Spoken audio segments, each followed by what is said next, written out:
Gracias, Daniel.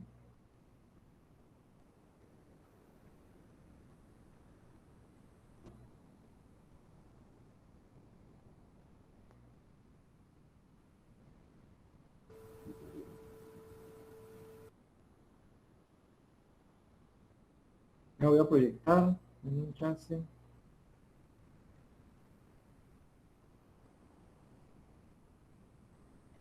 Buenas tardes, Keivan. Keivan. Bueno, bueno, primero, bueno, ya se está grabando. Bienvenidos a todos. Lo único que, bueno, que me faltaría para las notas, como les digo, estoy corrigiendo lo que es el mapa conceptual, y a esa nota del segundo parcial, pues sumo lo que son las participaciones.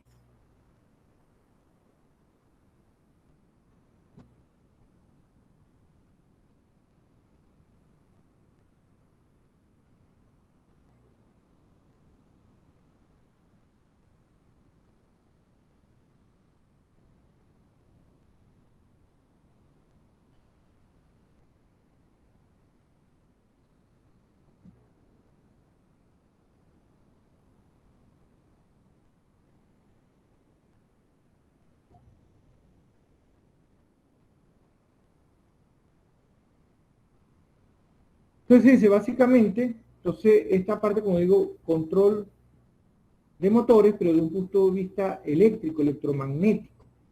¿Ven? Es lo que vamos a ver. Hasta ahorita podemos resumir que en la materia de tecnología, materia que debería llamarse máquinas eléctricas, entonces hemos visto lo que es el transformador, lo que es el motor de inducción trifásico, lo que es la máquina sincrónica funcionando como motor y como generador, lo hemos utilizado, y el motor DC. ¿Okay? Entonces uno diría, bueno, tengo el motor, ajá, ¿el motor para qué sirve? ¿Qué va a hacer? ¿Cómo lo enciendo? ¿Cómo lo enchufo y más nada? Es decir, lo conecto y a la fuente de alimentación y listo. Pues no. El motor va a ser parte de un sistema. ¿Okay? Y ese sistema es lo que hemos llamado, lo vamos a llamar accionamiento eléctrico en general. ¿Okay? Un accionamiento eléctrico que va a estar formado por un sistema de control y por un circuito ya, y este sistema de control pues va a ser parte de este accionamiento y va a tener un circuito de potencia y un circuito propiamente de control. ¿Eh? Esto es lo que a la final, bueno, cuando uno trabaja en la parte eléctrica, en todo un sistema mecánico, donde va incluido motores, y tengo partes de electrónica, de control, bueno, todo este es para, vamos a llamar todo un sistema que tiene ciertas partes. Eso es lo que vamos a tratar de ver y entender hoy. Entonces, el accionamiento eléctrico, entonces, va a estar formado por un sistema de control, por el propiamente el motor y la máquina.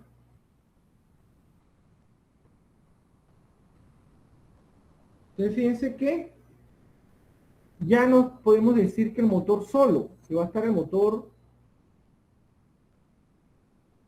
solo. Es decir, el motor, alguien lo tiene o algo lo tiene que controlar. ¿Qué es controlar? Encenderlo. Ya encenderlo ya hay un control.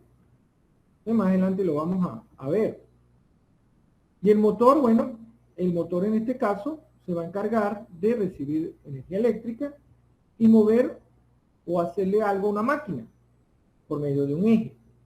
¿Okay? Entonces vamos a tener un sistema de control, el motor y lo que es la máquina. ¿Okay? El motor, como digo, ya lo hemos visto. Vamos a encargarnos la parte del sistema de control en este parcial, en esta unidad. Y bueno, y la máquina, bueno, máquina mecánica, es la que va a recibir potencia mecánica. Podríamos decir que, bueno, en la parte de la máquina donde estaría el ingeniero mecánico, futuro ingeniero mecánico de este curso. Y en el motor estaríamos los eléctricos y en el control estarían los electrónicos. Fíjense, todo un equipo. Podríamos hablar de que estamos, no quiere decir que uno no haga de otro y otro de otro, actividad. Pero podríamos decir que, bueno, vamos a hacer la parte de control, vamos a trabajar con la parte del motor y la parte de la máquina. Pero nos vamos a encargar. Entonces,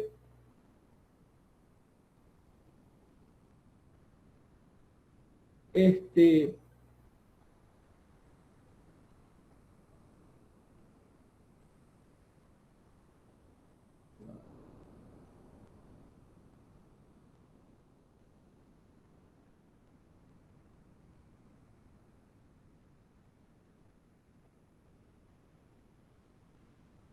entonces dice, un motor, el motor mueve una carga y hay un accionamiento que va a ser lo que es el sistema de control. El sistema de control entonces puede ser electromagnético o electrónico. Lo vamos a clasificar más adelante, ¿sí? Para mover lo que es la máquina. Aquí tenemos otro ejemplo, una red, una resistencia frenada, un variador de velocidad, un motor y una polea. Es decir, la polea es la máquina, tenemos el motor y tenemos el sistema de control. Entonces, en lo que es el accionamiento eléctrico moderno, entonces, repito, tenemos entonces el sistema de control, el motor, la máquina. Aquí hay que incluir condiciones especiales de operación, conversión, unidades rectificadoras, convertidores de frecuencia, grupo motor generador, inversores, ciclo convertidores. Y muchos equipos pueden o son parte de lo que es todo lo que es el accionamiento eléctrico. La máquina, bueno, una máquina puede servir o está hecha para triturar, puede estar hecha para moler, ¿eh? Si ustedes habrán visto, fíjense, por acá está el motor, en la trituradora también está el motor, por acá, no sé si voy a marcarlo.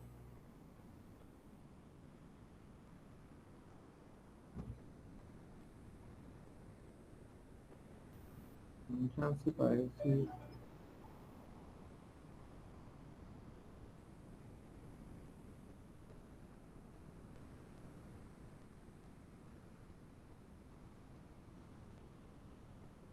Fíjense que por aquí está el motor, ¿eh?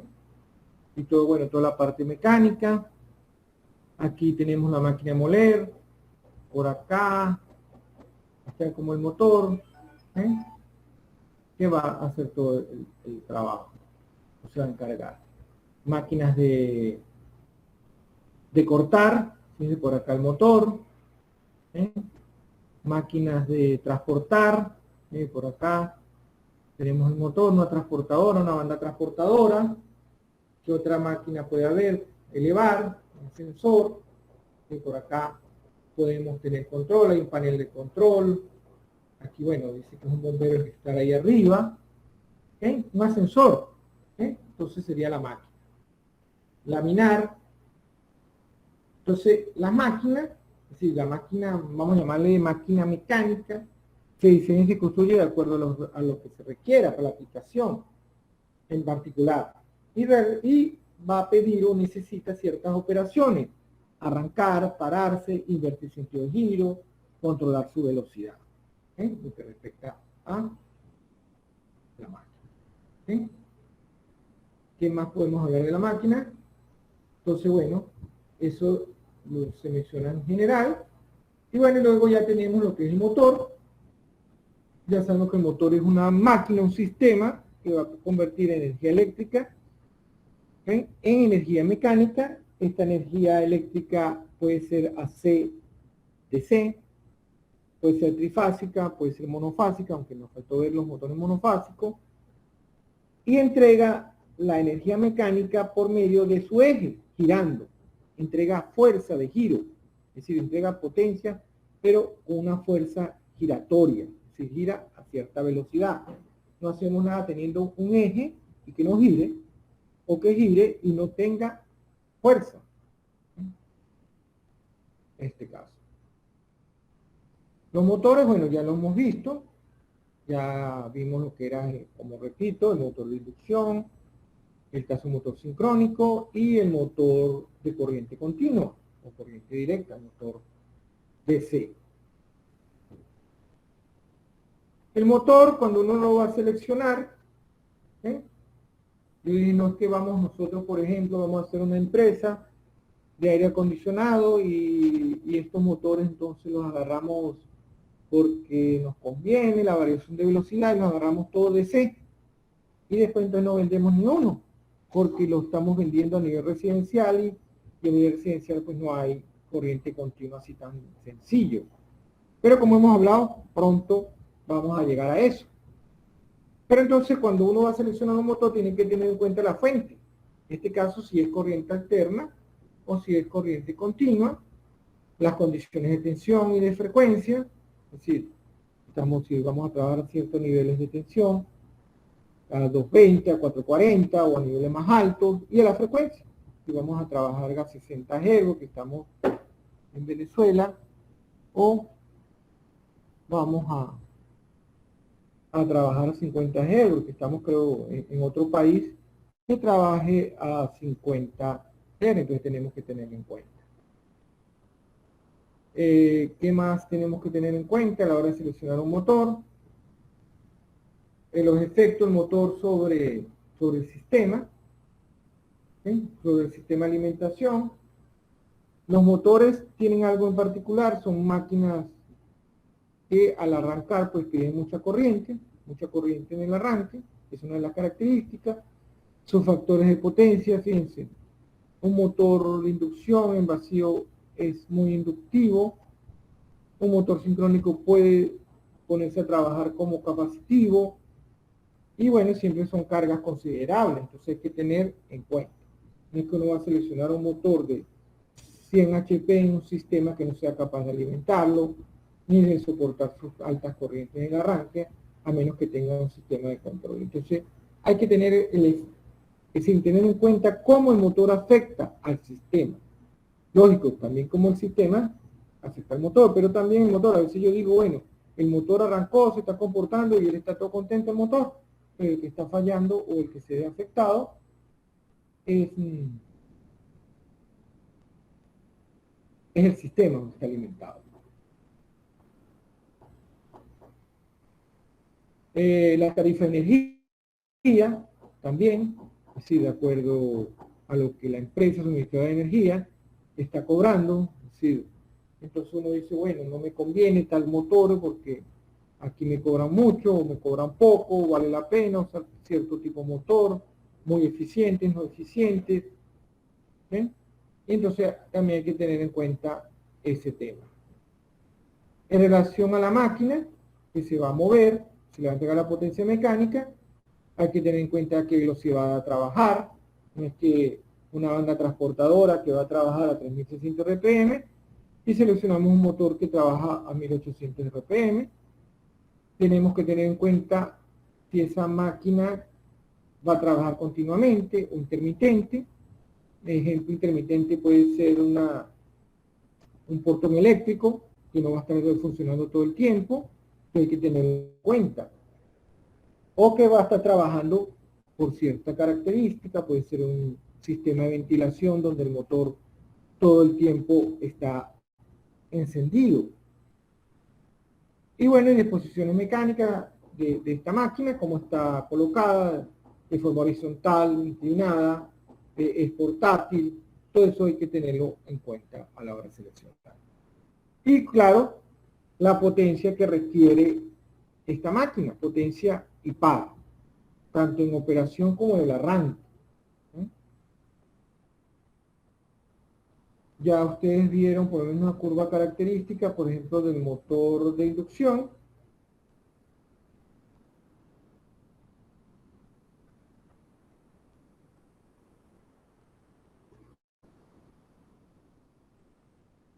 Y nos dice, profe, ¿qué motores se utilizan en caso donde se necesite que funcione constantemente sin descanso? Pues primero depende de todas las características, como digo, que está pidiendo la máquina. Pero como hemos dicho siempre, hemos defendido un motor que puede trabajar todo el tiempo casi sin descanso, es el motor de inducción. Ahora, no solamente el motor, hay que ver todo el sistema. ¿Sí? También hay que ver cuando se habla del sistema por ejemplo, se va a estar apagando y encendiendo continuamente, también cómo se repercute el sistema de alimentación, donde está conectado. Entonces, no, que se prendió la motobomba, se cayó la luz, o como dice uno. Entonces, eso hay que tenerlo en cuenta. Es decir, los motores Como digo, los motores son máquinas robustas que pueden estar trabajando. Pero en general, un motor, de acuerdo a cómo se diseñe su sistema de control, pues puede ponerse a trabajar continuamente o no. Y también la máquina, el diseño de la máquina, cómo esté funcionando esa máquina para encender y apagar. Es lo que requiere. Bueno, íbamos porque, bueno, la potencia que requiere y par, eso yo creo que es fundamental. Un ingeniero mecánico va a diseñar una banda transportadora, pues tiene que decir, bueno, yo voy a necesitar que gire a tanto y tanta potencia. Y tanta potencia es necesaria. Con eso, pues tenemos la relación de par, de fuerza que es necesaria para mover esa máquina. Entonces hay que tener en cuenta también ese caso. La pregunta del quiz pasado, que qué pasaba con la potencia, si uno le variaba el campo, pero la corriente de campo, entonces por ahí que varió la potencia. Yo siempre digo un ejemplo: si hay 5 personas en un ascensor, ¿sí?, y uno le mueve algo al motor, ¿sí?, al motor le mueve algo, su corriente de campo, un voltaje o algo, las 5 personas no van a desaparecer ni van a aumentar. Sigue pidiendo la misma potencia. Ojo con eso. Sigue pidiendo, las mismas personas no van a desaparecer. Una banda transportadora que está pidiendo cierta potencia en HP, esa es su potencia, porque la carga mecánica es el cliente. ¿Qué más tenemos que tener en cuenta? Las condiciones ambientales, temperatura ambiente, contable. Un motor, bueno, un motor siempre, ya sabemos que un motor no es una máquina ideal, ¿sí? Es una máquina que tiene pérdidas, y muchas de estas pérdidas pues se traducen en, claro, en los materiales de que se construya el motor, y hay que tener en cuenta. Por ejemplo, lo de la temperatura, decía, un motor siempre va a generar calor.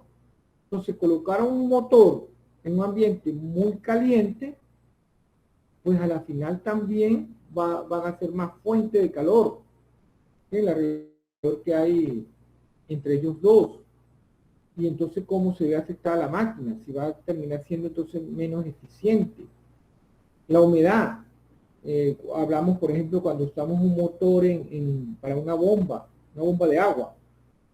Yo tengo instalado un hidroneumático pequeño, un apartamento, y siempre cuando lo dejo de usar o de encender, el motorcito este monofásico pues se llena mucha humedad y se vuelve una pasta, y hay que darle, y se pega, no arranca, dirá uno. Entonces fíjese cómo la humedad del ambiente me afecta el motor.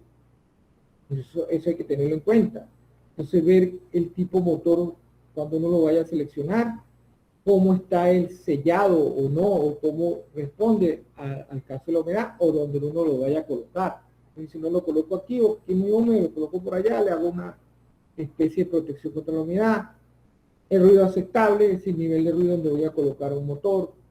Yo les hablaba a ustedes que antiguamente, bueno, en tiempos pasados, un aire acondicionado pues sonaba muchísimo. Entonces, bueno, voy a colocar un aire acondicionado que suena mucho al lado de, vamos a decir, de un aula de clase, o ¿por qué no?, de gente, viviendas donde la gente está durmiendo. Entonces hay que tener mucho en cuenta esos motores. Hay motores que son más ruidosos que otros. En el caso, por ejemplo, de los monofásicos, hay motores que los más sencillos que son muy ruidosos, hay otros que no, es decir, que su efecto del funcionamiento pues menos. Y yo creo que eso lo han visto ustedes cada vez con la tecnología. Ya una lavadora no suena casi, ya un aire acondicionado, ya el ruido no es tanto. Entonces también cómo está diseñada, cómo vino diseñada esa máquina. Y claro, como dice aquí el compañero, pues siempre los materiales. Yo digo, los motores se siguen estudiando, y sobre todo el material a utilizar de estos motores, buscando que sean más eficientes, pero también que tengan las demás características, es decir, no se caliente tanto, o sea, si trabaje bien en áreas húmedas, sean sellados o no. Acuérdense lo del sellado para que no se le meta agua si va dentro de, de un líquido. Entonces todo eso tenemos que tener, y lo del ruido. ¿Qué más tenemos que tener en cuenta? Relación de normas y códigos, es decir, los códigos eléctricos de cada país, de Venezuela, Estados Unidos, de Colombia, todo, pues ellos vienen normados, vienen normativas, va a decir, estos motores se pueden conectar o no, porque son muy inductivos, se pueden conectar o no a la red. Hay que tener en cuenta la normativa. La normativa va a decir, bueno, aquí se pueden conectar motores hasta tanto HP o no, o motores que no sean tan inductivos, por la cuestión está del factor de potencia. Entonces eso también hay que tenerlo en cuenta. A ver, Juan G. dice, como dato curioso le están pidiendo a los autos eléctricos hacer ruido, ya que el sonido del motor de un automóvil se usa para saber si hay auto. Y ya muchos de los carros eléctricos ni suenan. En vez de considerar que suenen menos, en el sentido, pues sí, puede ser por lo del tráfico y que es verdad, usted no lo ve y diría uno, no lo vi y ni lo escuché llegar. Pues sí, buen dato, ¿no, Juan? Es verdad, capaz que tienen que hacer ruido. Y tienen razón, ¿por qué no?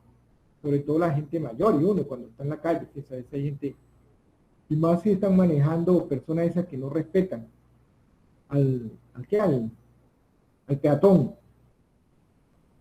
O peatones que no les importa. Si viene un carro o no, entonces imagine que no lo escucharon. Entonces la excusa va a ser esa. No lo escuché.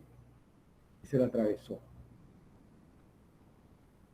Entonces, bueno, entre los aspectos a seleccionar hay que tener en cuenta las normas, el código de cada país, satisfacer exigencias de seguridad y contra incendio. De esto hemos hablado mucho cuando hablamos de las escobillas, ¿sí? De los carbones, de las chispas. Bueno, cuando hablamos que el motor de rotor de devanado, el motor sincrónico, el motor DC, pues tienen escobillas, y esas escobillas al final producen un chisporroteo, chispa. Entonces van a haber zonas de seguridad que van a decir, no se puede usar aquí un motor que eche chispa. Hay que ir con el motor jaula de ardilla. Hay que usar ese. Entonces hay que tener en cuenta eso. Uno dice, no, la aplicación. Por aquí dice Jessica, sí, profesor, he escuchado que de hasta problemas en retroceder de animales que no se dan cuenta y ya se han confiado que los autos suenen para levantar. Pues sí, para retroceder. También, es decir, los autos ya tienen una cámara, quién está atrás, muchos autos, bueno, no sé, en Venezuela serán los nuevos, de los enchufados, pero ya es normal, yo he visto ya en Colombia, no autos tan caros y ya tienen su camarita para ver, pero entonces capaz el animalito o algo no los ve.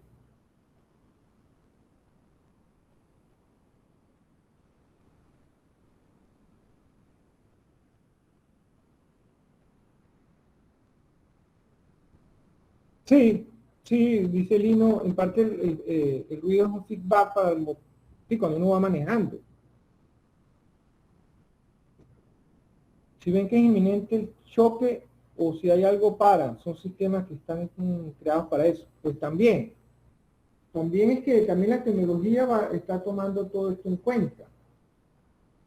De sensores y todo hasta para cuidar al peatón. Eso también que hay que... Pero fíjense que al final ustedes mismos están opinando. Muchas cosas hay que tomar en cuenta a la hora de seleccionar un motor, hasta para el carro eléctrico, con ruido, sin ruido, dónde va a estar situado y todo eso. Entonces la exigencia de seguridad, acuérdense cuando hablamos de la escobilla, que decimos, bueno, vamos a estar trabajando en una zona de gases, una bomba para sacar crudo, para sacar combustible, que uno diría, ojo, no, cuidado con el que tenga escobillas. Como dice Daniel, pues sí, los sistemas al final, todo eso se está estudiando. Por lo menos lo del ruido y todas esas circunstancias.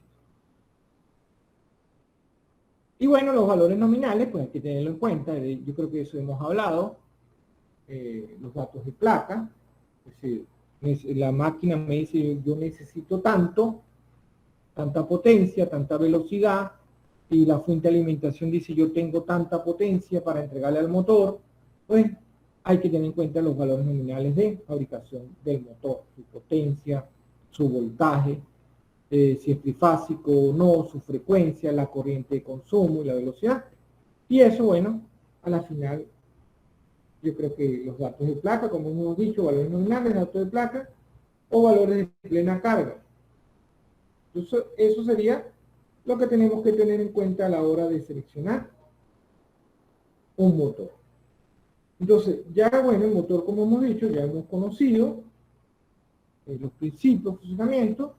No quiere decir que no exista más motores, pero bueno, básicamente hasta ahorita espero que ustedes con este curso por lo menos ya sepan identificar un motor jaula de ardilla, un motor sincrónico, para qué sirve, cuáles son sus partes principales, sus principios de funcionamiento.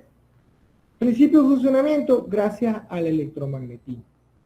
Gracias a que un campo magnético se mueve y hace que un eje, un rotor, lo persiga, gire con él o no, pero lo haga mover. Campo magnético. Luego, bueno, entonces el sistema de control.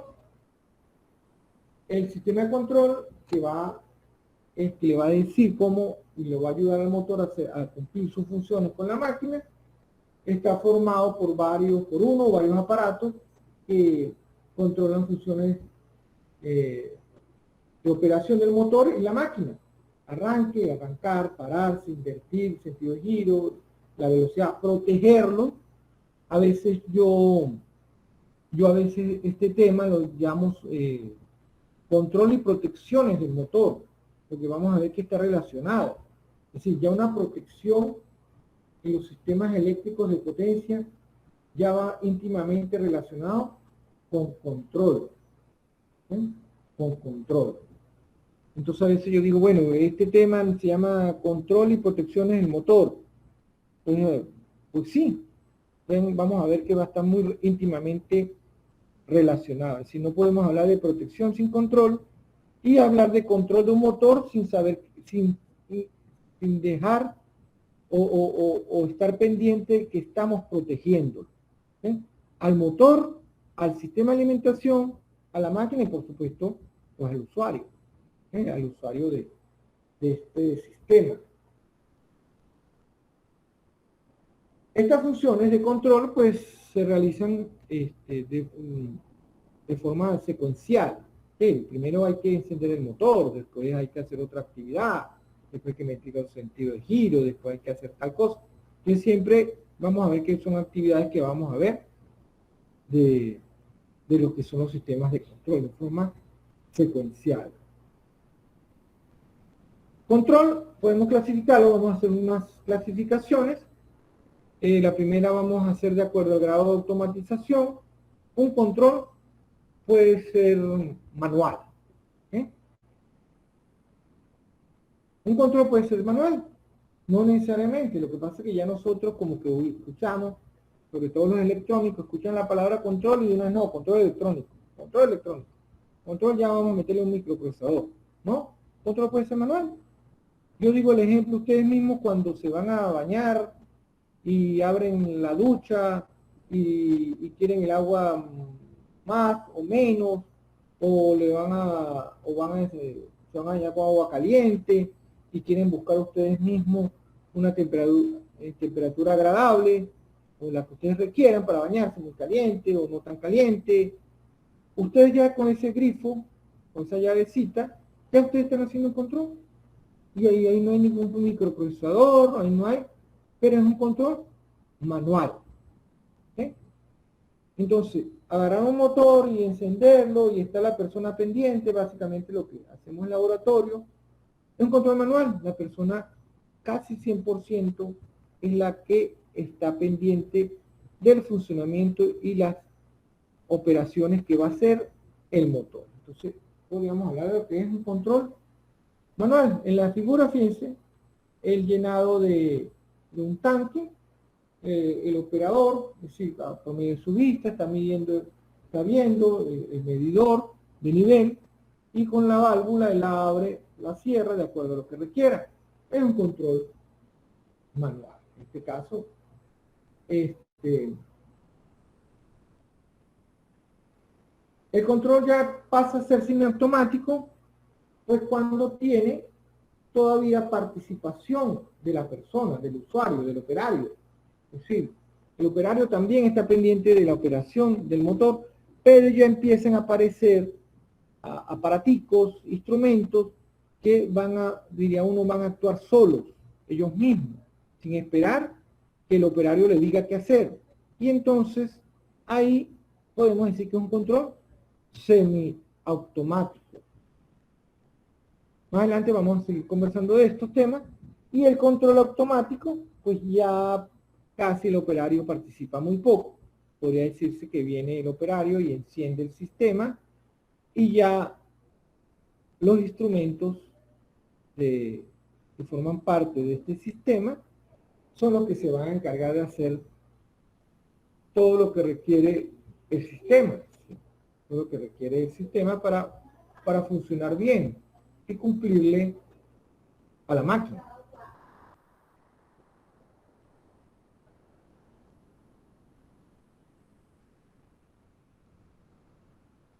También podemos clasificar el sistema de control de acuerdo a los elementos que los clasifican, es decir, que los forman, es decir, lo clasificamos de acuerdo a sus elementos. Podríamos clasificarlo en dos. La primera clasificación es electromagnético, es decir, los elementos funcionan bajo el principio del electromagnetismo. El principio de electromagnetismo. ¿Cuál es el principio del electromagnetismo? Yo les digo, acuérdense lo que es un electroimán. Es decir, un conductor por donde circula una corriente va a crear alrededor de ese conductor un campo magnético. Ya tenemos electromagnetismo, es decir, campos magnéticos a partir de la electricidad. Después vamos a ver, bueno, como vimos el transformador, también campo magnético, si es variable, produce voltaje, y este voltaje va en un circuito, si el circuito es cerrado, produce corriente. Pero de forma sencilla, podemos entonces, ¿qué es electromagnetismo? Campo magnético a partir de electricidad.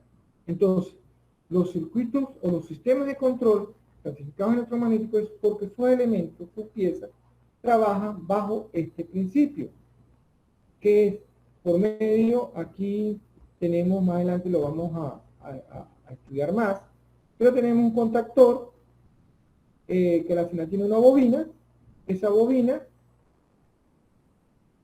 cuando se alimente, cuando se cierre el interruptor, va a circular una corriente, produce un campo magnético, es decir, produce un imán que va a traer este hierro que está conectado a un resorte, y ese hierro también va a mover unos contactos. ¿Sí? Los contactos que están abiertos se van a cerrar y los contactos que estén cerrados los va a abrir.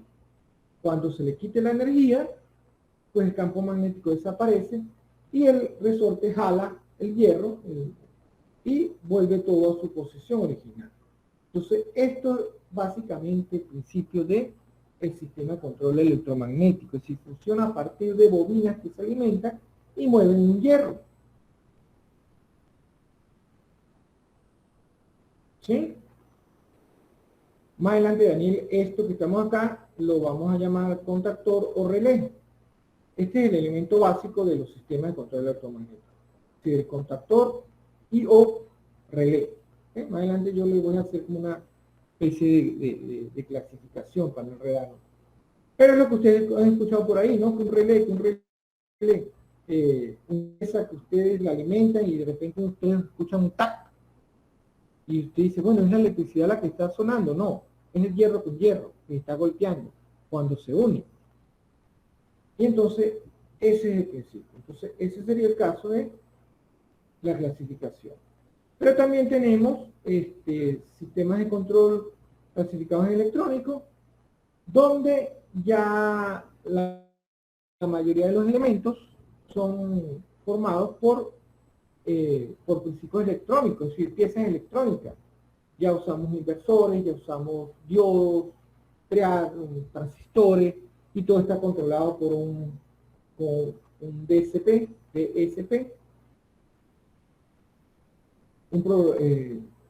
Un DSP a la final es un microprocesador, pero dedicado, que se usa más que todo, ya trae funciones para ciertas actividades.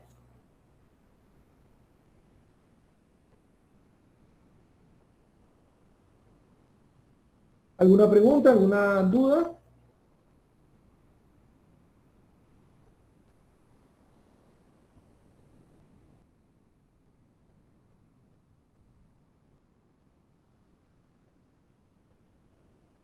Por el momento no. ¿Si han escuchado ustedes, ¿si han escuchado ustedes lo que es el DCP?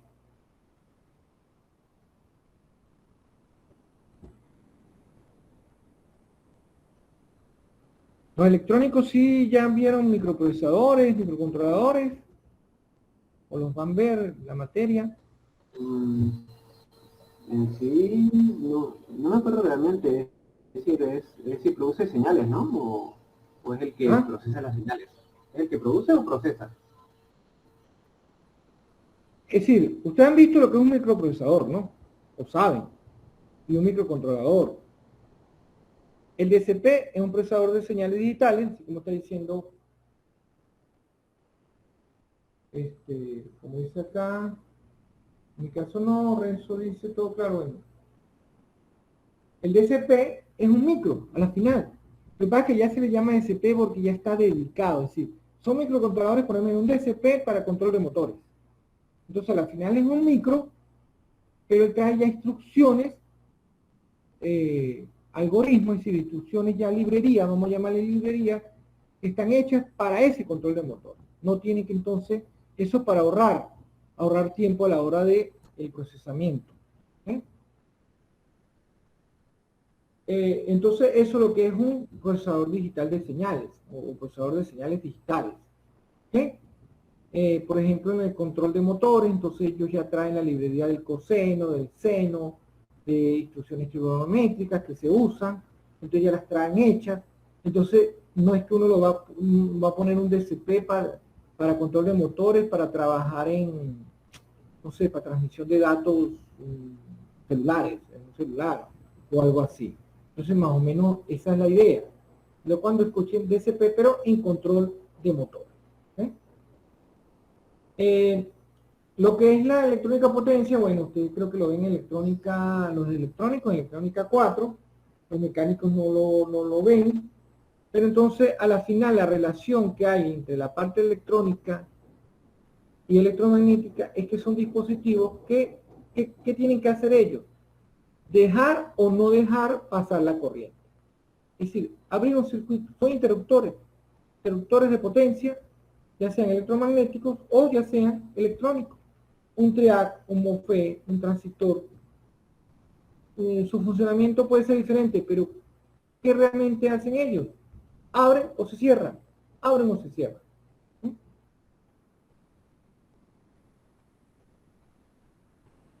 Exacto, Lino. Se podría decir que es eso, que es un integrado no generalizado, sino no especializado. Ustedes escuchan que la portátil trae un microprocesador Core i9 y hace 1000 cosas para la computadora. Usted no va a usar un Intel Core i5 para controlar el motor.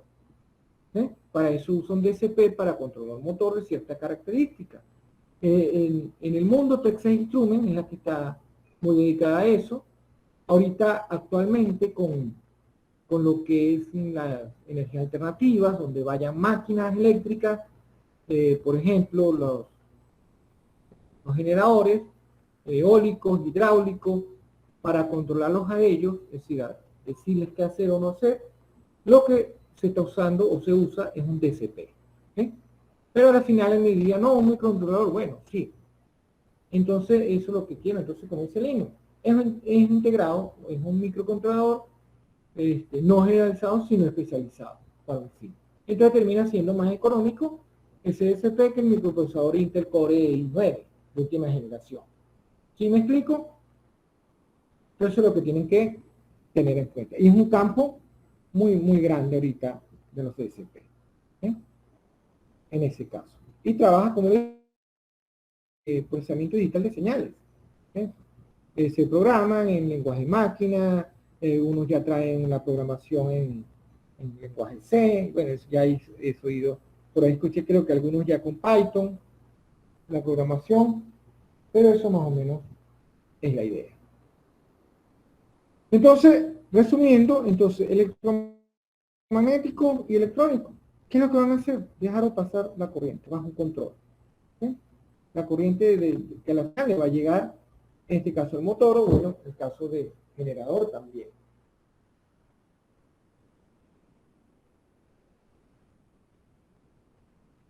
El control manual, volvemos al control manual, pero ya a un sistema que utiliza motor, sistema eléctrico, un sistema de accionamiento. Básicamente entonces esta función de operación se lo ejecuta un operario, es decir, un usuario, es decir, y en el mismo lugar donde están los dispositivos control. Un control manual mínimo tiene que tener, por ejemplo, algo que permita arrancar, que se llama arrancadores a plena tensión, cuando sobre todo se utiliza para pequeños motores. Es decir, el motor pequeño no es que tenga una corriente alta, sí tiene una corriente alta, pero como es pequeño, esa corriente alta no es tan grande.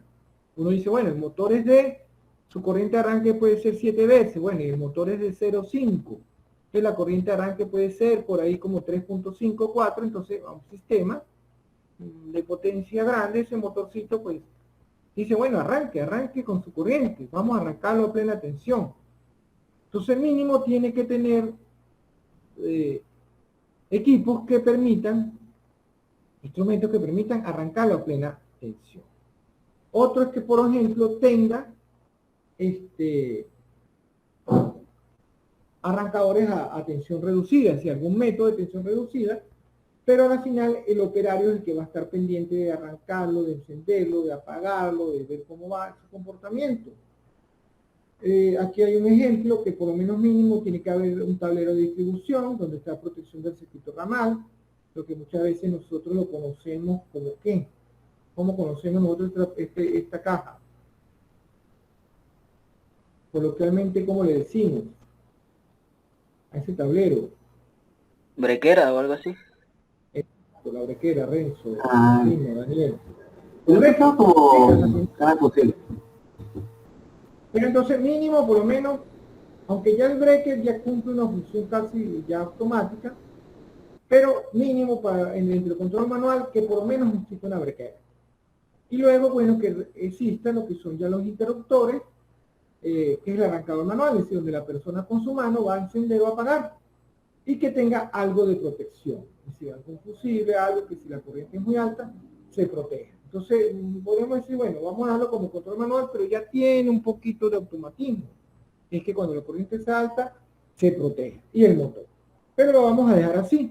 Vamos a decir que el control manual, el operario, podríamos decir que es lo que hacemos en el laboratorio de la UNED cuando encendemos un motor y ustedes, el estudiante, tienen que estar pendiente de qué está pasando. Si lo enciende, el breaker, no, que no me encendió, bueno, vaya y enciende el breaker, porque los técnicos lo dejaron apagado, ¿ok? Y bueno, y enciéndalo, no que lo va a pegar el cable a la fuente, sino no, tiene un interruptor, ¿ok? Tiene un interruptor, un switch, que va a dejar pasar la tensión y por lo tanto la corriente de alimentación del motor. Entonces ahí estaríamos hablando de un control manual.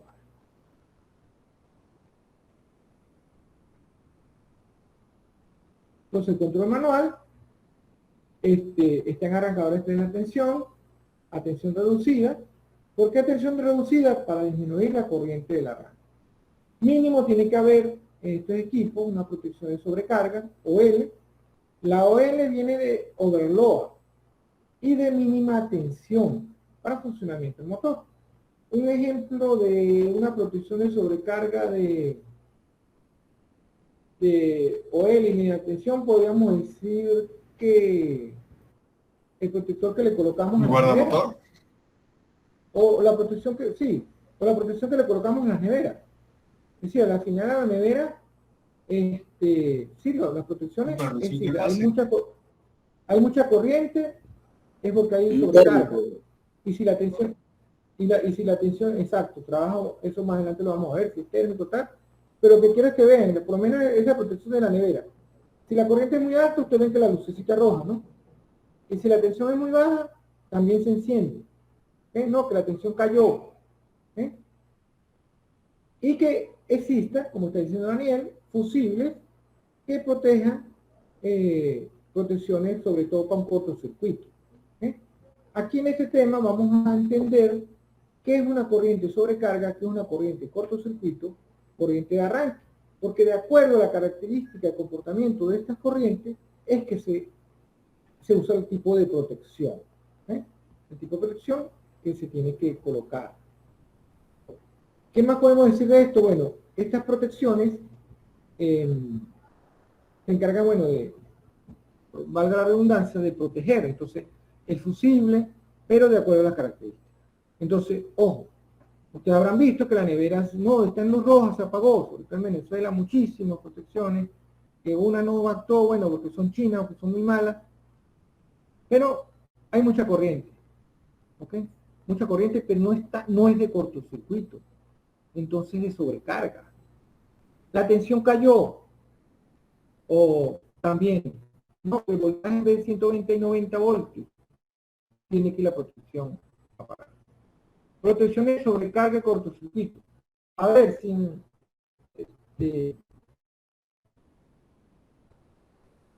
sí, es decir, un buen breaker lo llaman que debería tener los dos tipos de protección, tanto sobrecarga, más adelante lo vamos a ver, bueno, pero puedo ir adelantando.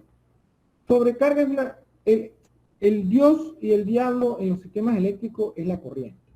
¿sí? La corriente es la que pues, hace mover la máquina. Sin corriente no se puede. Alguien podría decir tiene voltaje, pero no tiene corriente. Y la corriente al final es la que va a producir calor, y cuadrado por R, potencia. Pero entonces la corriente, uno dice, bueno, el motor tiene mucha corriente en el arranque, es alta la corriente de arranque, pero esa corriente no es ni cortocircuito ni sobrecarga, es corriente en el arranque. Ahora, ¿qué es sobrecarga? Por ejemplo, usted tiene un motor de 3 HP de 7 amperes y la corriente es en un momento la corriente es de 10 amperes. ¿Hay que apagar el motor o no?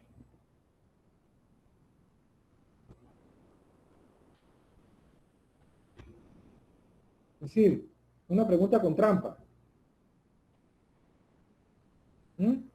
Motor de 7 amperes, de 3 HP, 7 amperes, y la corriente en un momento es 10 amperes. ¿Hay que apagarlo o no? Sí, hay que apagarlo. Sí, está alto. Ajá. Richard dice no. Exacto, Daniel arregló lo último. Depende. No, depende. No sé si lo que quiere decir Richard. Yo diría no, depende. Primero, bueno, que no es arranque. Todo depende, es decir, la corriente, vuelvo al tema de la corriente. La corriente es el Dios, el diablo, pero ¿dónde es que afecta la corriente? Corrientes altas, ¿dónde es que se produce el calor? Proporcional al tiempo. ¿Sí? Es decir, todo depende del tiempo, sería la respuesta. No sé si la respuesta de Richard va con eso. Todo depende del tiempo. ¿Sí? Es como... Exacto, lo que está diciendo Lino. Pueden ser 10 amperes, pero no duró mucho. Usted va a pagar el proceso. Entonces, una corriente sobrecarga de 10 amperes constantes, si son constantes, pero tú me estás escribiendo por acá, como el Lino dice, puede ser que al inicio pida más amperes, entonces, si solo un pico de 10, no hay problema, pero si son 10 amperes constantes, sí, hay que apagarlo. Perfecto. Daniel dice, ¿sabe que en estos días tuve que ponerle un amperímetro a una línea de la casa? Y justo estaba arrancando la nevera. Y 10 amperes llegó y luego bajó 2. No, bueno, esa fue la corriente del arranque, Daniel. Por eso digo, diferenciemos corriente de arranque corriente de sobrecarga y corriente de cortocircuito. El coco, el feo es cortocircuito. Ahora, ¿qué pasa? Corriente de arranque es rápida. Ella arrancó y es rápida. Al motor le va a afectar mucho después del tiempo si uno un motor lo pone siempre a trabajar con corriente de arranque alta. Pero en el momento no. Yo digo siempre el cuento. Ustedes vamos a suponer que estuvieran trabajando con una PC, una computadora o con un televisor y están viendo el final de un juego de fútbol y tiene una protección y tienen una nevera vieja o un aire acondicionado. Y en el momento del arranque, la nevera pidió mucha corriente. No sé si han visto eso. O un aire acondicionado de esos viejos.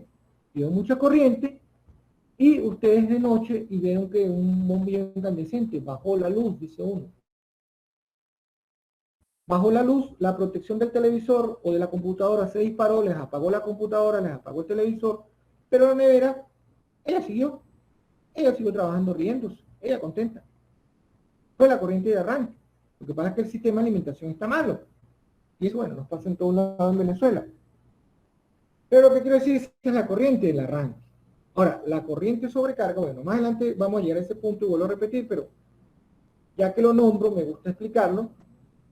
Sucede que, como dice, vuelvo acá al tema que dijo Lino, un pico.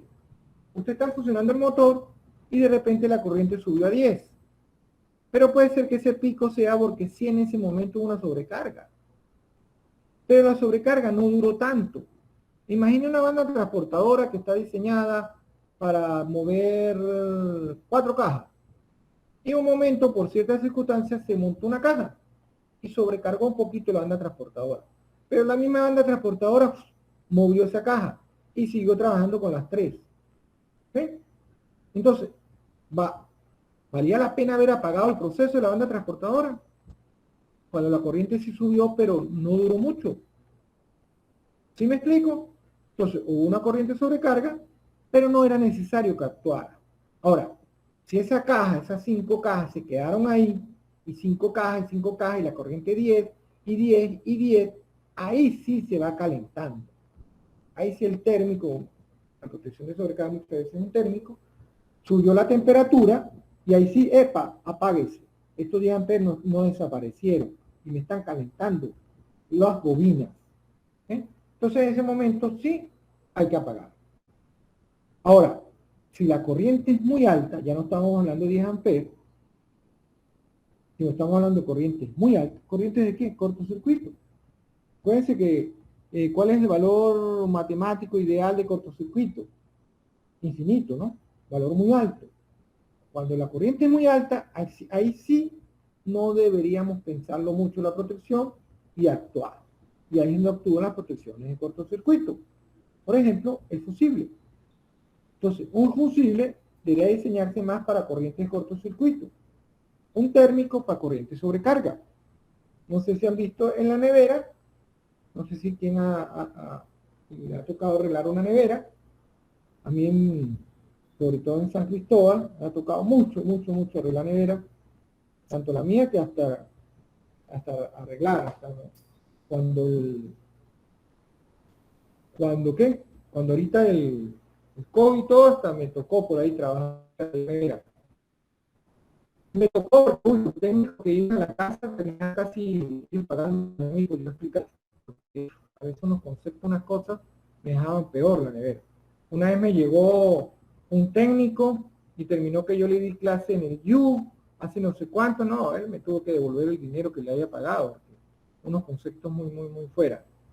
Yo no sé si han visto la nevera cuando tengan oportunidad van a conseguir el térmico y también los fusibles.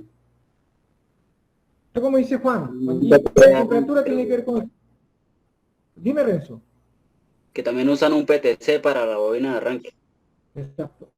Entonces, tiene que ver con el calor, dice Juan, y el calor con la energía, lo cual es potencia. Permaneciendo mucho tiempo, mayor duración, es más calor por simple lluvia. Exacto. Es que siempre nos tenemos que ir a eso, lo que dice Juan, la temperatura. Lo que pasa es que corrientes muy altas, en tiempos muy pocos, pues producen bastante energía. Y corrientes muy bajas, en el tiempo, pues van a producir energía. Entonces, pero la cortocircuito, sí, la mayoría de las veces, dependiendo de su valor, chao, abra circuito. Corriente de sobrecarga, duró mucho tiempo, epa, la sobrecarga no se va a ir, se está calentando, apague. Y la corriente de arranque ya va. Si no la está protegiendo y el sistema está diseñado para arrancar de forma directa, epa, permítala.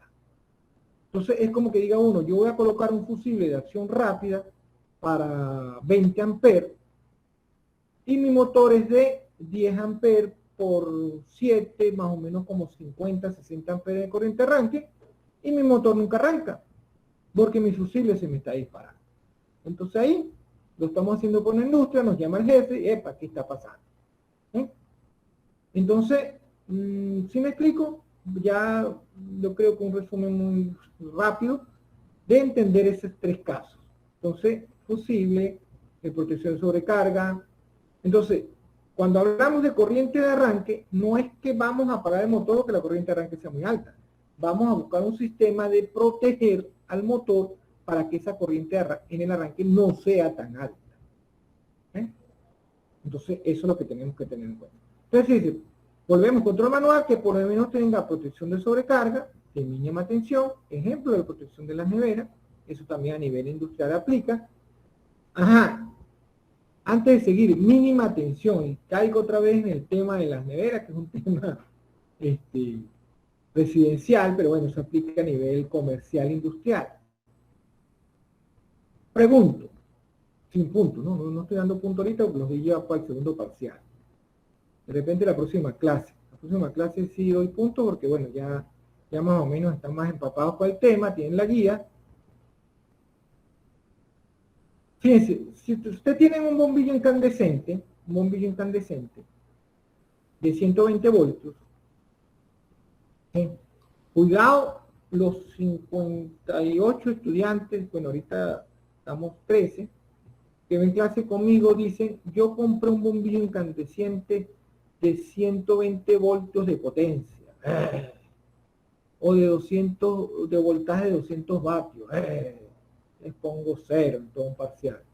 Bueno, tenemos un bombillo de 120 voltios y la tensión en la casa de, no sé, de Renzo, él tiene bombillo incandescente, no tiene de estos nuevos, ¿no? No tiene, y la tensión cayó 80 voltios, 80 voltios. ¿Qué le pasó a este bombillo? ¿Se dañó o no se dañó? Ajá, baja la tensión. Pero la pregunta, ¿se dañó o no se dañó? No se dañó. No se daña, ilumina menos. No se dañó. Exacto. Ilumina menos, más nada, pero no se daña, ¿verdad? Ley de Ohm. No se dañó, perfecto. Me contenta que todos estemos de acuerdo. Ajá. Entonces pregunto, ¿por qué a la nevera, si hay mínima tensión, cayó 80 voltios, hay que apagarla? Porque aumenta el amperaje del motor para mantener el campo magnético en la jaula ardilla. Ajá. David va bien. Baja la tensión y aumenta ¿qué? El amperaje. Perfecto. ¿Por qué aumenta el amperaje? A ver. Sube la corriente. ¿Por qué sube la? Ajá, pero ¿por qué hay que mantener el campo? Ajá, ¿por qué de repente en la casa de Juan dijo, a mí se me cayó la tensión y no se me dañó la nevera? Pero en la casa de Daniel sí se le dañó la nevera cuando hubo los 80 voltios. En la casa de David no, porque David tenía protección. ¿Por qué a uno sí se le daña y al otro no? Por el sistema de protección. No, ellos no tienen. ¿Qué sí tiene David? Ese se le protegió. Juan dice, se exige la misma potencia nominal por parte de los dispositivos. Los dispositivos exigen la misma potencia. Así que cuando baja la tensión, aumenta la corriente. Perfecto. Lo que está diciendo, porque estaba, Daniel dice, porque estaba uno trabajando y otro no estaba trabajando. ¿Qué estaba trabajando? Daniel, termina la respuesta. Lino, depende del ciclo de trabajo. Fíjense lo que dice Juan. Los dispositivos tienen la misma potencia. Está relacionado con lo que dice Juan. El motor. No, el motor está trabajando.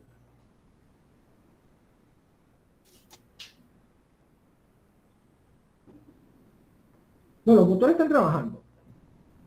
Los motores están trabajando, pero uno se dañó y el otro no. es con lo que está respondiéndome aquí. A ver, Juan.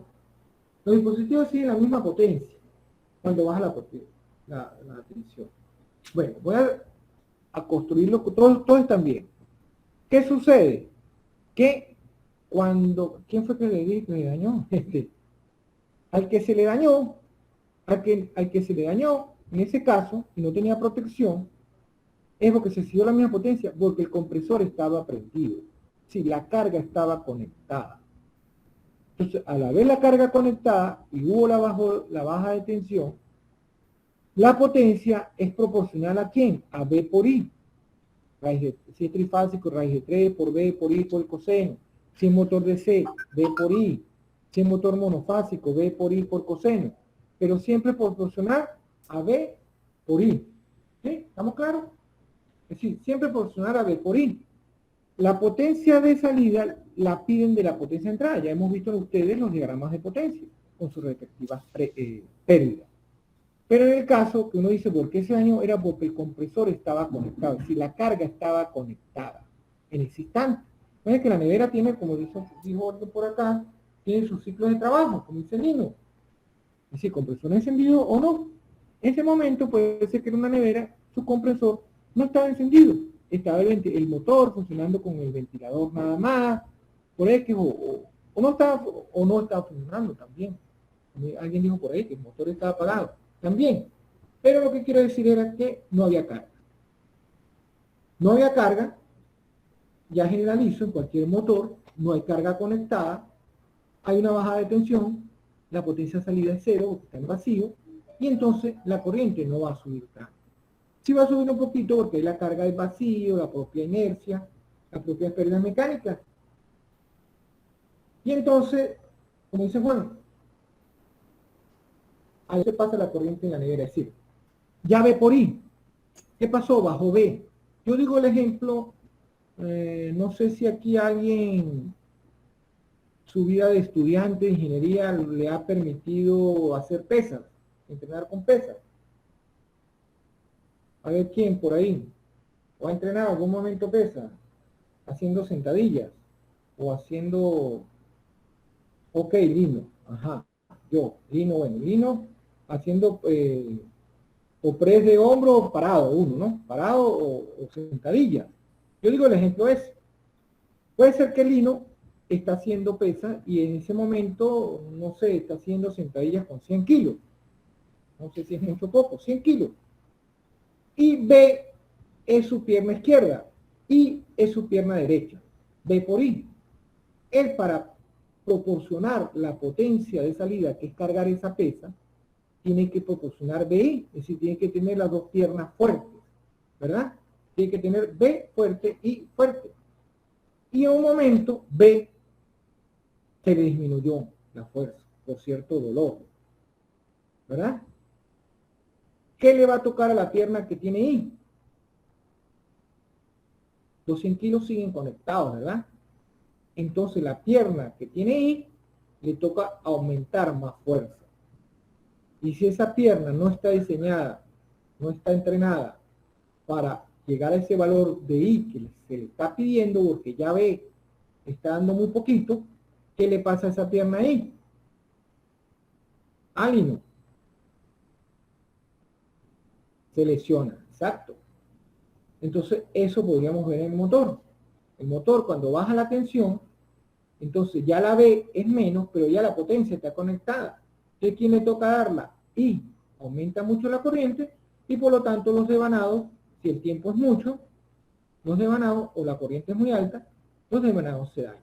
¿Por qué se dañan los devanados? Porque los devanados tienen un aislamiento, ¿sí? Y al calentarse, ese devanado se va, ese aislamiento se va perdiendo, esa película que tiene se va dañando. Entonces ese sería el caso de la BI. Entonces, si me explico, si ven bien claro ese ejemplo, de que entonces, cuando la baja de tensión, por eso protecciones de mínima tensión. Entonces, cuando alguien va a una protección para una nevera, un aire acondicionado o algo en la casa, que tenga protección de mínima tensión, sobre todo en Venezuela con nuestro sistema eléctrico. ¿Sí? Y bueno, y también con también con tensiones muy altas, bueno, también sobre tensiones muy altas, pues también me va por ley de Ohm. Pues que las máquinas, como hemos dicho, son máquinas no lineales. También una tensión muy alta, pues me va a producir por ley de Ohm también mayores corrientes. Entonces, fíjense, como se menciona siempre, protecciones de baja tensión, de mínima tensión. ¿Sí? ¿Me explico? ¿Alguna pregunta? Entonces, bueno, volvemos al tema. Entonces repetimos, entonces el control manual mínimo tiene que tener protecciones de sobrecarga, mínima tensión, que al final van a ser acciones automáticas, protecciones de sobrecarga y cortocircuito de circuito ramal. Es lo que diría uno mínimo. Y bueno, y lo demás se encarga el operario de estar pendiente de todas esas actividades que va a hacer el motor. Ya el control semiautomático empieza, además de tener lo anterior, cuando yo digo el tablero, de la protección del circuito ramal, los arrancadores magnéticos, ya empiezan a existir dispositivos pilotos manuales, dispositivos que van a hacer ciertas acciones de forma automática. Las funciones de operación de este accionamiento, o sea, el operario lo hace, pero también hay parte de forma automática. Esto se hace gracias a los dispositivos pilotos manuales, que son, por ejemplo, no sé si ustedes, bueno, la parte automática se realiza por medio de arrancador electromagnético,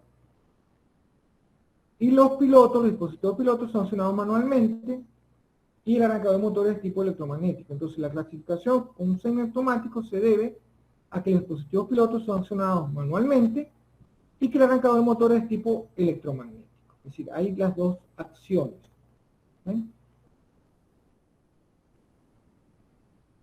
El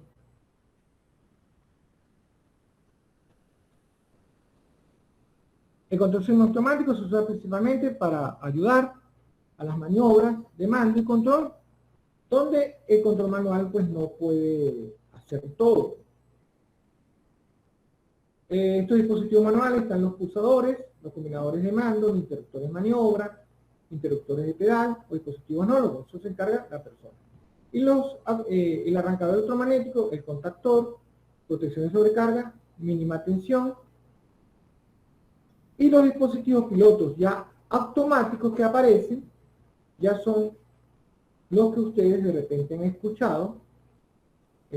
No sé si han escuchado los que son presostato, termostato, interruptores de nivel.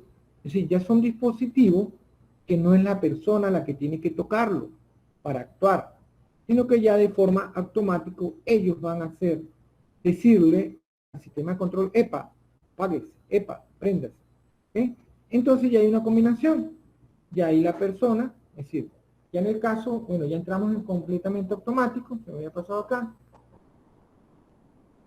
Ya entramos en el control automático, el semiautomático, entonces una combinación de parte manual, parte automática, pero el automático ya estos dispositivos, casi el operario va a llegar y prende y apaga con este pulsador, y luego los dispositivos se van a encargar solos de hacer todo lo demás junto con las protecciones. Estos dispositivos son automáticas, repito, con estos dispositivos pilotos automáticos. Estos dispositivos van a actuar sobre los relés de control, relé o contactor, bueno, relé de control, y este relé de control, pues su acción va a ser que los contactores electromagnéticos o los mismos aparatos electrónicos creados de potencia, electrónica de potencia, que actúe y va a producir los cambios necesarios en el motor, cambios de conexiones o modificaciones de acuerdo a la operación requerida. En los procesos industriales, pues son los sistemas muy utilizados, actúan de forma rápida, un buen rendimiento y muy exactos.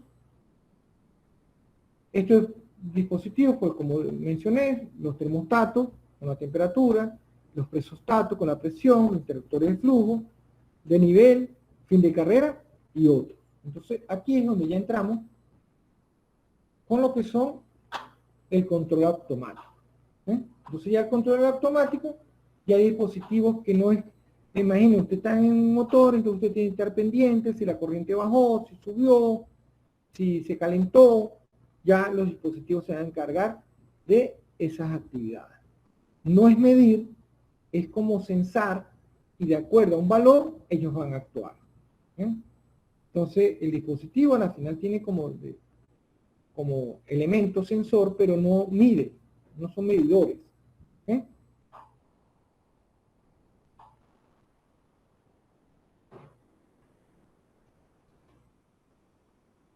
Podemos tener aquí un control automático, ¿sí?, de una bomba que está sacando agua de un tanque, de un recipiente, ¿sí?, de un recipiente.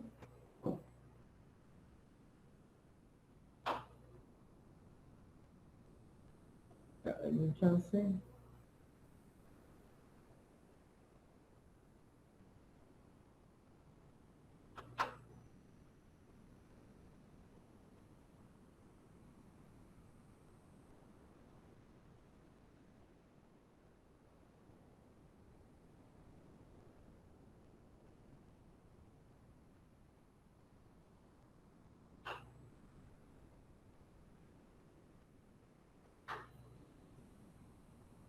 A ver, fíjense, tenemos la bomba, ¿no? Entonces la bomba en este caso es trifásica, tiene un motor, tiene un arrancador, se arranca, se está llenando el otro recipiente, era el interruptor de nivel. El interruptor, este tanque, faltaría la figura como la salida, en algún momento va a estar a un nivel mínimo, y entonces el interruptor le va a decir al circuito de control, el tanque, el recipiente que se está llenando está con muy poco líquido, usted tiene que estar encendido, eche líquido, se proporcione el líquido. Cuando ya el tanque esté en el nivel superior, el interruptor de nivel tiene que avisarle a la bomba, epa, apáguese, el motor está, es decir, el motor tiene que apagarse.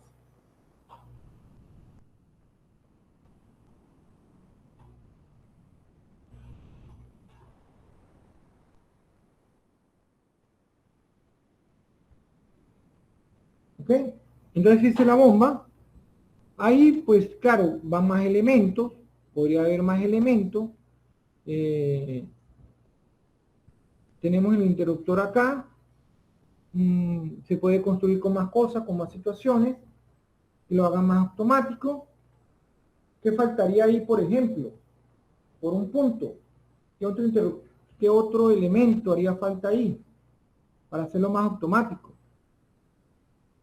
Aparte de las protecciones que ya hemos mencionado en este sistema. En la unidad de control, sí, ahí está la unidad de control, el arrancador ahí. Pero ¿qué otro dispositivo piloto automático haría falta ahí para hacer más automático este sistema? El que están viendo en la figura. El DCP sería la parte de control, no, dispositivo piloto automático. Haría falta en este sistema para hacerlo más automático. Y que tenemos un dispositivo piloto que es el interruptor de nivel en el tanque de que se está llenando. ¿Qué otro dispositivo faltaría? A ver.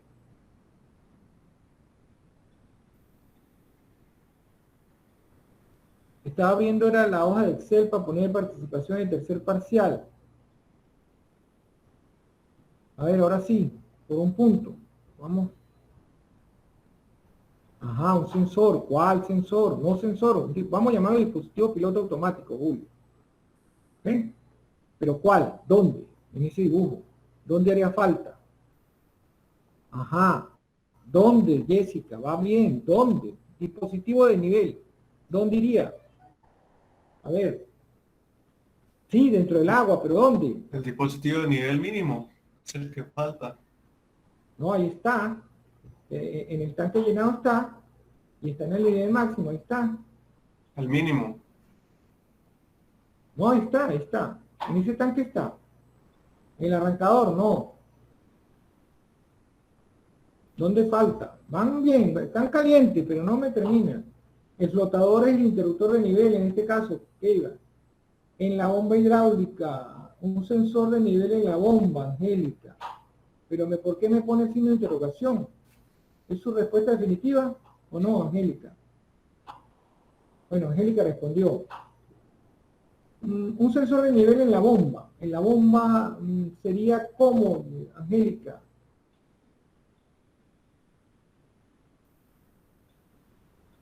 Angélica dice un sensor de nivel en la bomba. Ah, pero ¿la bomba dónde? ¿Dónde? Bueno, a ver. Es decir, un interruptor para Hace medir el como flujo. un interruptor de apagado. Está todo automático. No, es que el interruptor nivel al arrancador lo va a apagar. Angélica dice dentro de la tubería. Fíjense, un sensor de nivel en la bomba. Te preguntaría, ¿en la bomba dónde? ¿A la salida o a la entrada?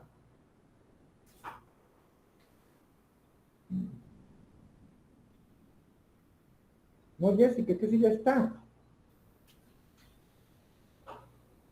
En la salida de la bomba, no.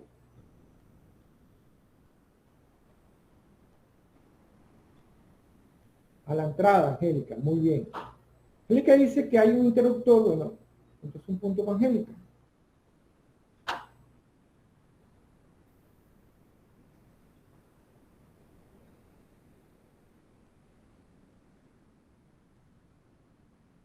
En la entrada, es decir, hace falta un interruptor de nivel en el tanque de donde se está tomando el agua o el líquido.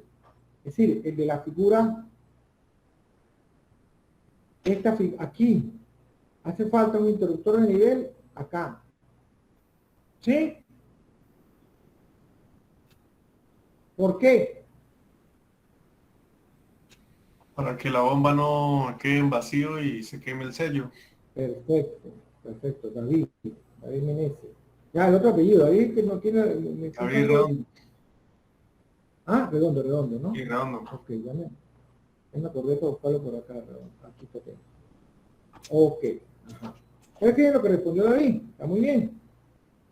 Que entre Angélica y David tenemos un equipo. Hace falta un interruptor de nivel en el tanque de donde se está tomando el agua para que la bomba, ¿verdad, David?, no trabaje en vacío. ¿Sí?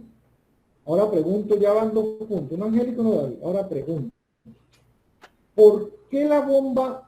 Yo les digo a ustedes, por ejemplo, que el motor de inducción a la ardilla, el motor sincrónico, el motor DC, motores monofásicos, el motor, cuando ellos trabajan en vacío, su corriente es la menor.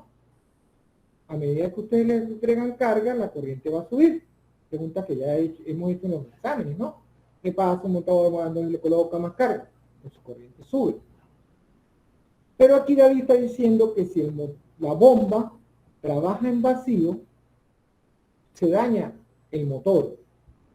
Ustedes cuando vayan a comprar una bomba, a una ferretería, a una fábrica, usted dice, pruébemela, y ellos la encienden rapidísimo, ¿verdad? No sé si había visto eso, porque no la pueden poner a trabajar en vacío.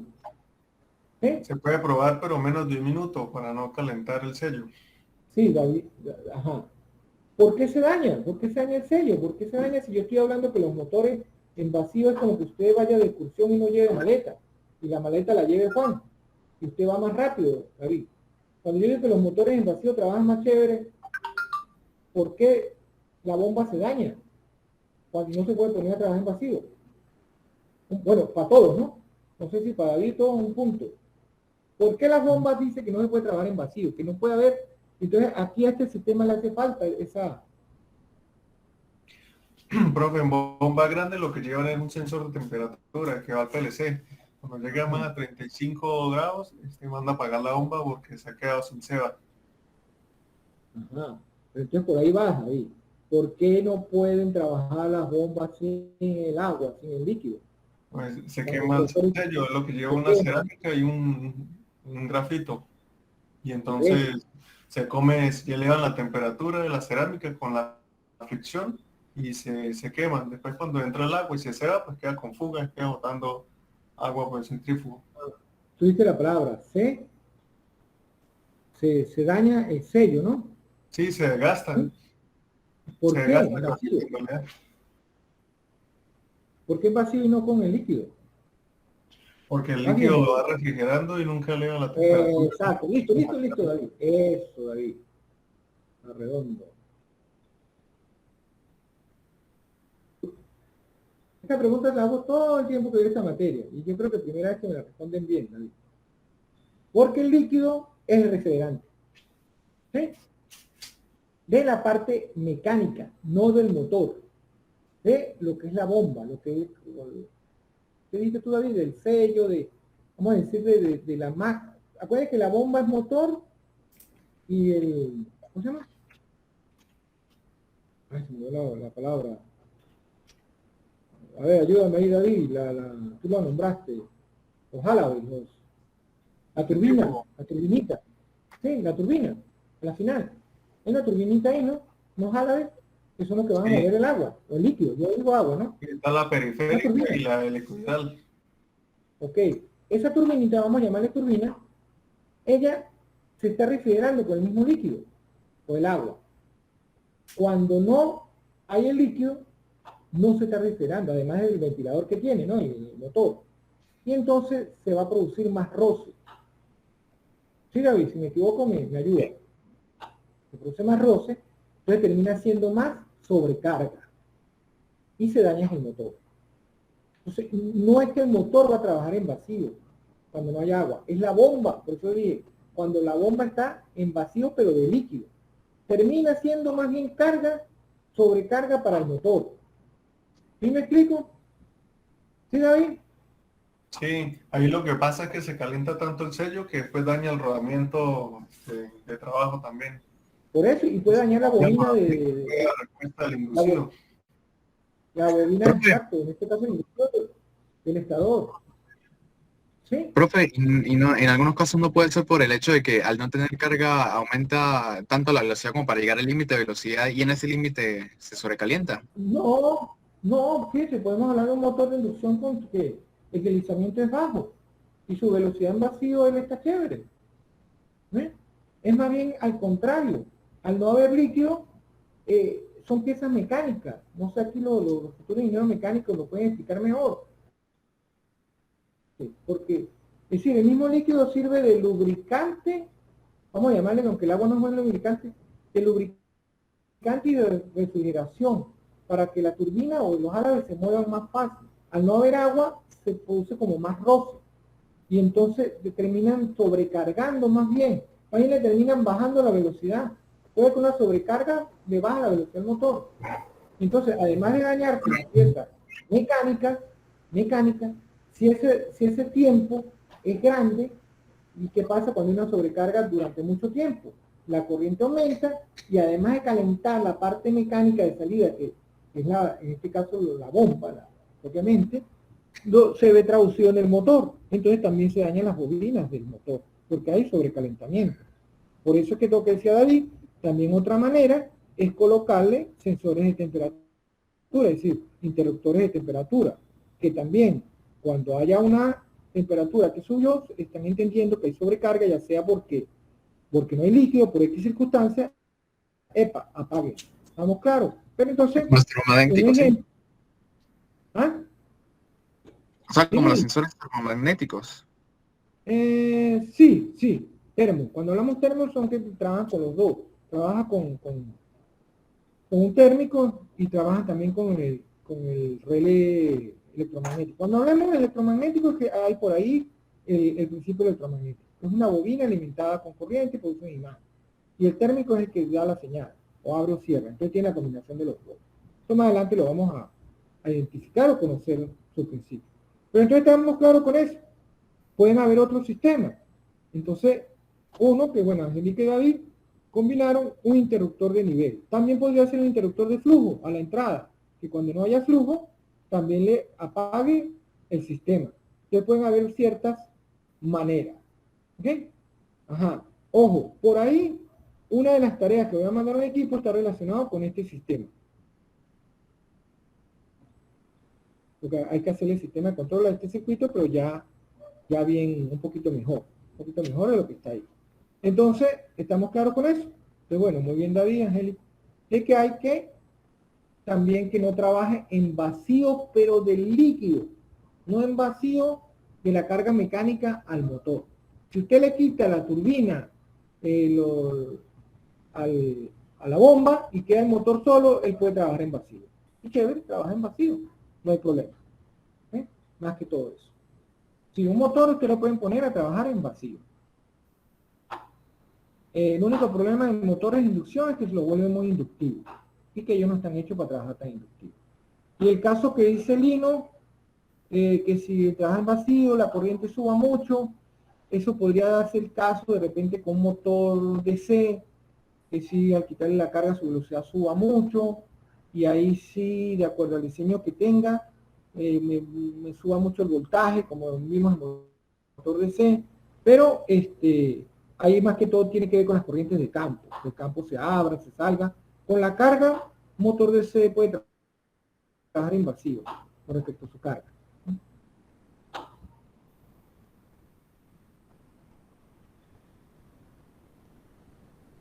Entonces, este sería un caso en control automático, pero se le puede, como decimos, se le puede agregar más cosas. Pero bueno, el ejemplo, una motobomba, la cual debe mantener el agua en un tanque de almacenamiento entre los niveles. Entonces, el control electromagnético. Fíjense que otra vez esta figura. Esta figura la vamos a ver a cada rato. Es el tipo de control mayormente que se utiliza a lo largo del tiempo, el contactor o también relé. Creo que ustedes lo han visto, lo han escuchado en algún caso como relé. Como relé. En las bibliografías pues también lo usan. Yo lo que quisiera, bueno no, y en este caso lo voy a llamar de forma diferente como para diferenciarlo, como para que lo entendamos un poquito mejor. Pero a la final todo el equipo es un contactor. Entonces, lo que pasa es que el contactor es un relé de potencia. ¿Sí me explico? Y el relé es mejor como decirle, bueno, usted es relé, pero usted trabaja a baja potencia. Es como para decir, el contactor va en el circuito de potencia.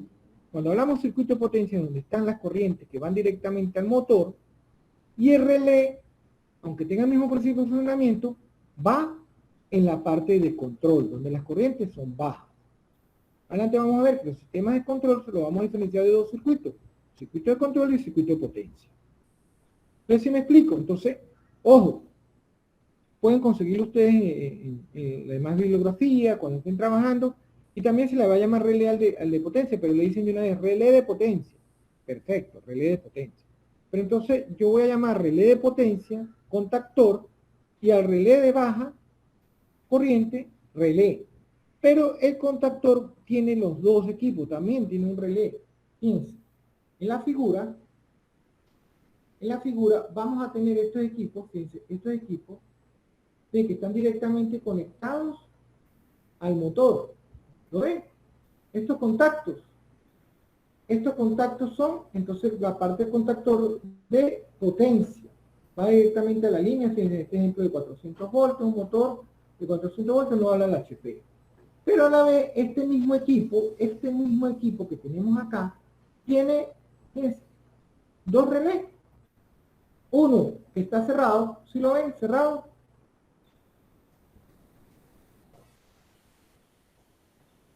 Sí, los relés pequeños esos son para maniobras. Para control. Ya vamos a llamarle para control.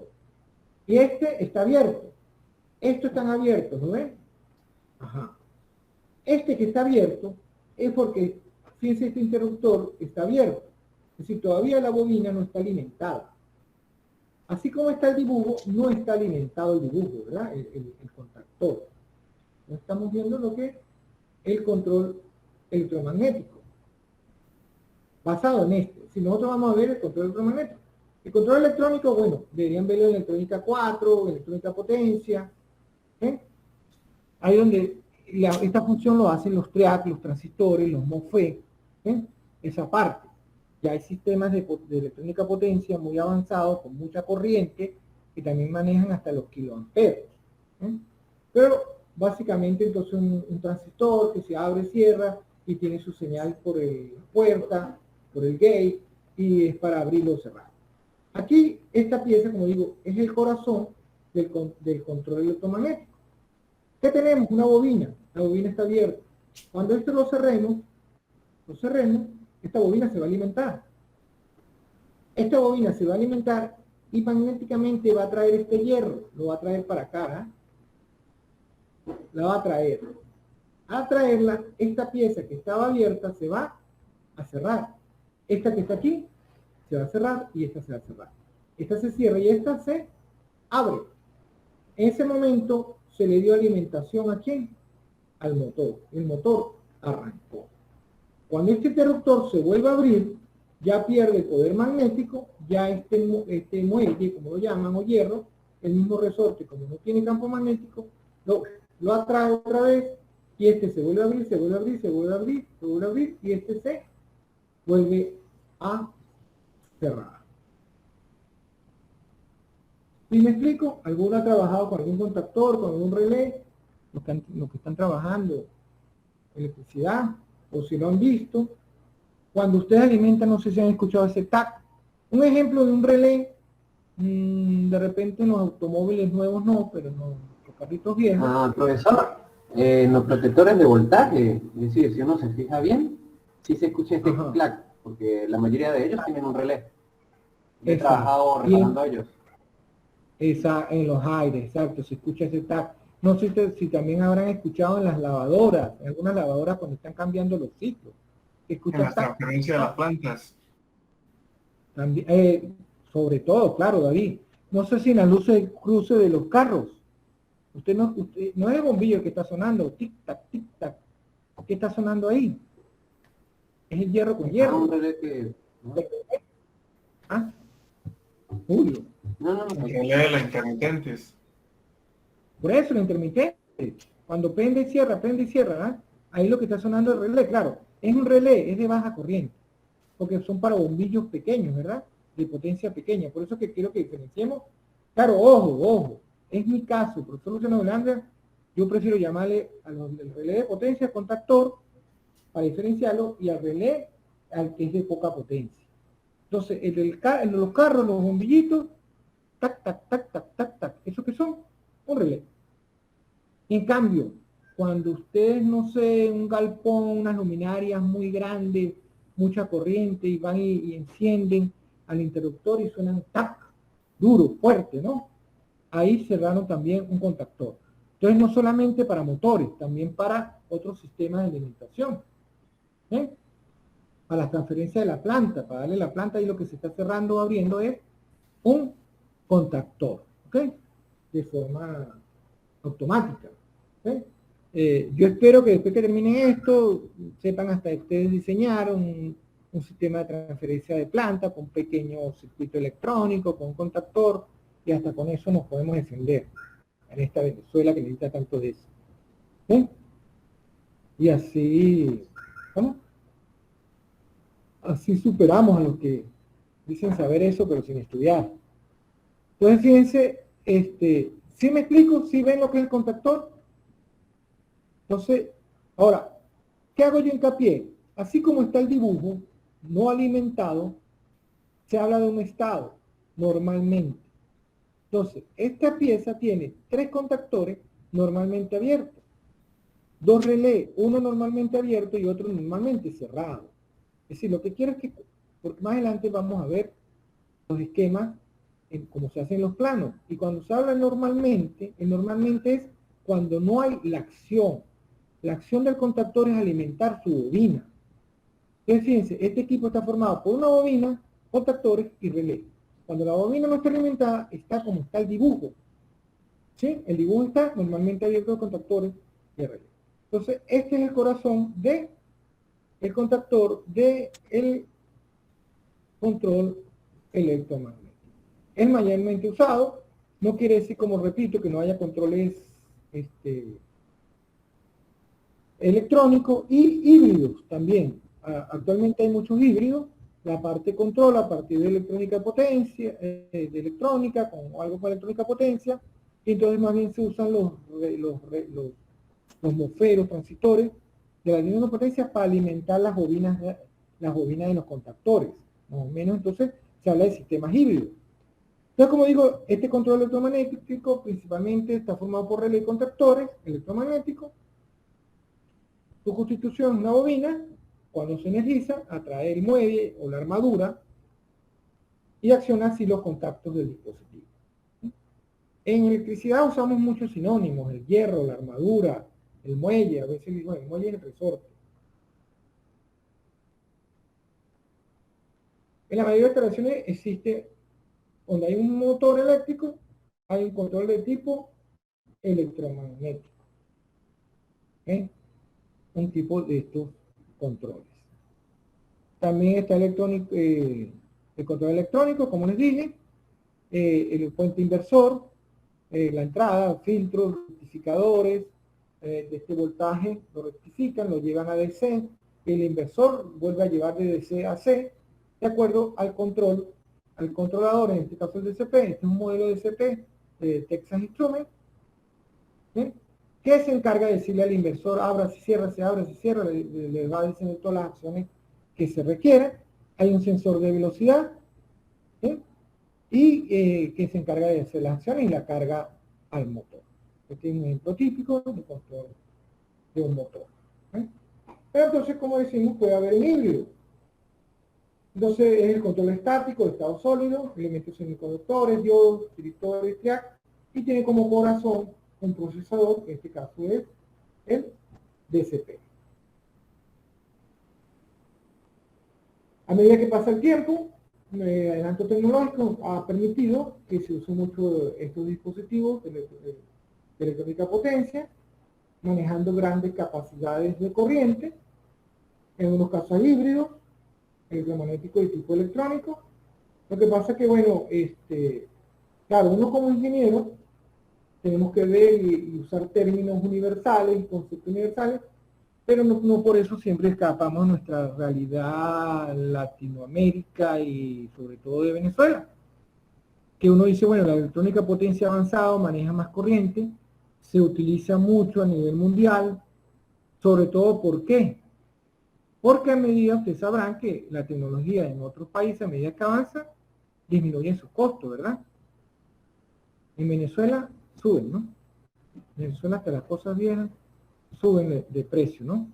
Con nuestra inflación. Entonces a veces uno, la tecnología puede avanzar mucho y no podemos nosotros avanzar en las aplicaciones.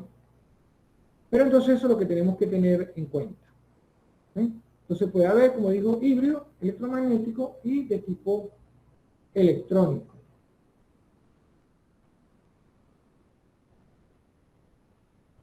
Entonces los sistemas de control los vamos a dividir en dos.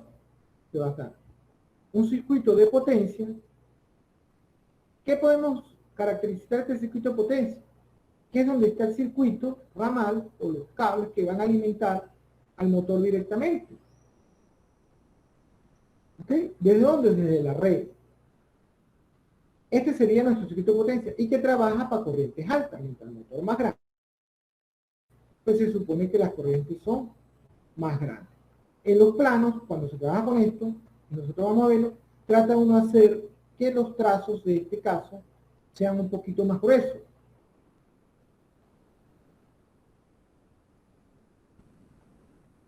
Entonces está el circuito ramal, el tablero de distribución, los elementos de protección, cortocircuitos, sobrecarga, están los interruptores, los contactores, los relés térmicos, ya relés que actúan por temperatura, y bueno, y el también los contactos como los diodos, los directores, los tracks, si estamos hablando de un control electrónico.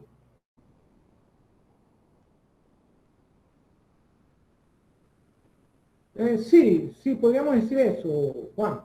Pero sobre todo, para el caso grueso, ¿no? Creo que estamos hablando. Sobre todo como para diferenciarlos del circuito de control. ¿Sí? Y lógico, se supone que en un circuito de potencia, más corriente, pues el calibre es mayor, entonces el trazo un poquito mayor. ¿Sí? Un poquito más grueso. del que va a estar en el circuito de control para diferenciar. Pero entonces va a estar el motor va a estar ahí.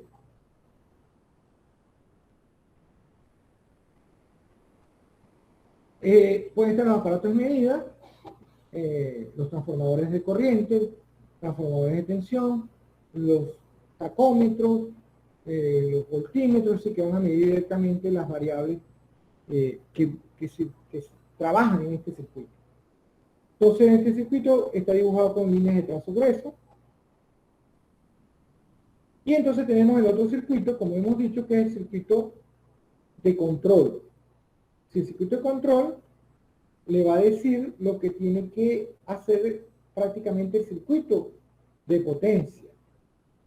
Y es el que, bueno, controla diferentes funciones de operación del motor. Es donde se va a encender, donde se va a apagar, es donde van a llegar las señales de los dispositivos pilotos, los interruptores, y va a hacer que actúe aquí para darle el mando al circuito de control. El circuito de control actúa sobre los dispositivos encargados de la conexión del motor. Los dispositivos de conexión, pues son los contactores en este caso. En el circuito de control vamos a tener los relés, fíjense que ya le llamo relé, como para no decir aquí contactor, resistencia, bobina, condensadores, luces de señales, alarmas y otros. El circuito de control representa con un trazo más fino y entonces estos sistemas, tanto que va a estar formado el circuito de potencia y el circuito de control, pues vamos a tener símbolos que los van a identificar, ¿sí? Que representan los aparatos, los dispositivos. Estos símbolos pues están normalizados de acuerdo a las normas de cada país o a nivel internacional. Siempre a nivel de ingeniería se trata de ir siempre a un lenguaje. Poco a poco estos símbolos se han ido uniendo a un solo, digamos, lenguaje. Básicamente las tendencias han sido hasta ahora de dos. Una por las normativas americanas, las del imperio, y otras por europeos. Pero poco a poco ya se ha ido un poco uniendo. Nosotros en este caso vamos a tratar de ver dos, tanto las europeas como las americanas. Venezuela, por más que haya gente que odia al imperio, pero quiere vivir allá, hemos usado mucho las normas americanas, sobre todo porque fíjense por el caso de las petroleras que llegaron a principios del siglo pasado y bueno, con sus normas americanas, pues uno poco a poco se va adaptando. Pero eso pasa casi toda Latinoamérica. Estos símbolos, bueno, los rigen los códigos eléctricos. El código eléctrico, por ejemplo, de Venezuela es muy parecido al código eléctrico de Colombia, es muy parecido al código eléctrico americano, Estados Unidos. Muchas veces lo que cambian son las normativas de cada país, con casos específicos. Entonces, el Código Eléctrico Nacional indica la simbología empleada en los planes, especificaciones que como en un proyecto de la instalación reglamentadas por este. Se da preferiblemente las normas COVENIN, símbolos gráficos aplicados al sistema de potencia. Estas normas 391 en símbolo indica que es posible que se ha tratado de adaptar, como digo, las americanas con las europeas, que es la CEI, la Comisión Electrotécnica Internacional. Esta presenta varias alternativas para un símbolo. Se cogió la que tenía uso más generalizado en Venezuela. Que podemos tener normas entre la IEC y la NEMA, la americana.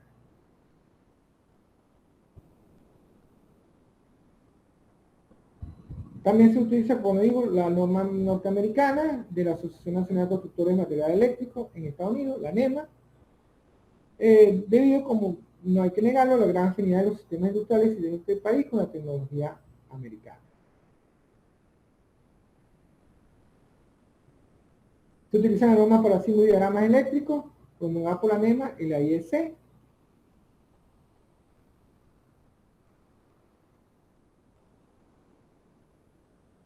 Y bueno, vamos a hablar hasta acá. Creo que ya va.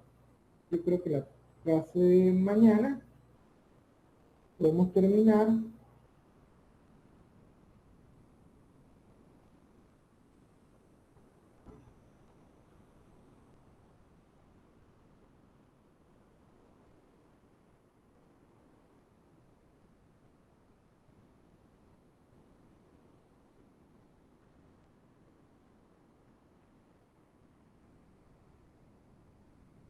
No, clase mañana no, el pasado mañana. ¿Sí? No sé si hay alguna consulta. Juan por acá.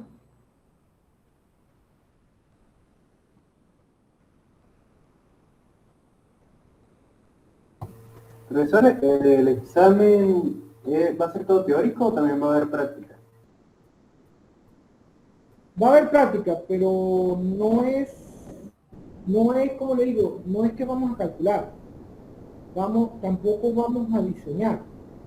Ustedes van a tener, como digo, la tarea es, déjenme mostrarles por acá, capaz que no la he montado todavía, pero más o menos la tengo hecha acá, ya. Bueno, no, ya va. Juan dice que hay chance de la clase pasado mañana se puede hacer a la misma hora, pues sí, sí, hay más estudiantes a esta hora, entonces va a ser el jueves igual a las 12, de 12 a 2. Creo que hubo más participación, sí, más asistencia y más participación, lo cual pues me gusta, y ojalá el próximo jueves también.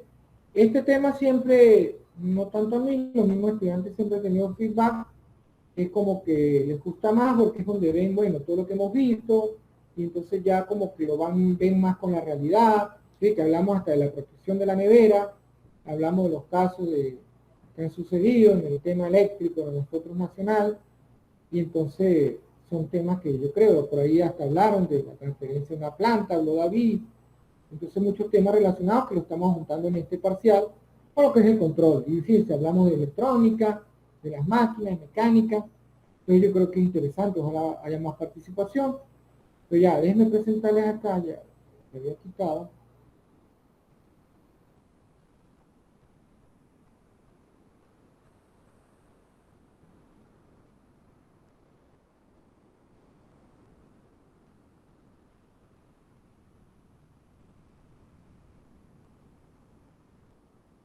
Y nosotros vamos a ver los diferentes dispositivos, que es lo que nos falta ver mañana. Vamos a ver entre norma, NEMA y EC. En la guía creo que tienen pura norma y EC. Yo les comparto esta guía. Pero básicamente vamos a trabajar es con la norma NEMA. Pero vamos a tener en cuenta los dos, que los equivalentes. Entonces nosotros vamos a identificar los principales dispositivos. No quiere decir que sean todos, sus símbolos, cómo funcionan. Fíjense, aquí estoy pasando más o menos rápido. Para llegar a lo que es sistemas de control con un circuito de potencia, un circuito de control básico. Por ejemplo, arranca a plena tensión. Entonces la idea es que ustedes identifiquen, conozcan que estamos hablando en este diagrama. Después tenemos otro circuito de potencia para arranque con resistencia, que sobre todo para las corrientes de arranques altas del motor de inducción. Entonces, fíjense, la idea es que ustedes estudien, entiendan, comprendan cómo funcionan estos sistemas, por lo menos estos básicos que vamos a ver mañana, y, y los que les voy a mandar de tarea. ¿Sí? Los que van a mandar de tarea tienen que hacerlo antes del parcial. Es decir, por eso puede ser que el parcial sí sea una semana después, pero la tarea no. La tarea sí tiene que ser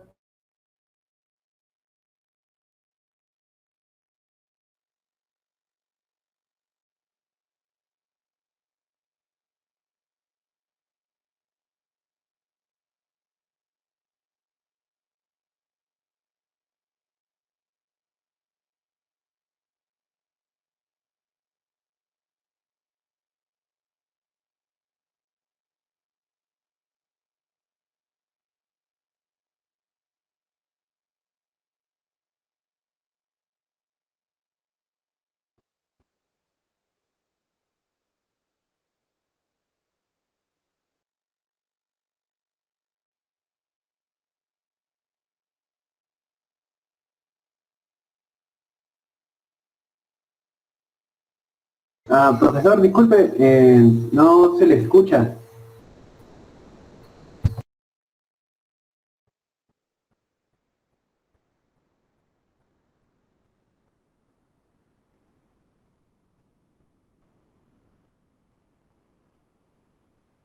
Sí, sí, me fui, perdí la conexión. ¿Me escuchan ahora? Ahora sí. Hubo una caída ahí de internet, pero ya volví. Ya, eso estoy viendo. La tarea sí sería para el domingo 24. ¿Eh? Y el examen entonces quedaría para domingo 31.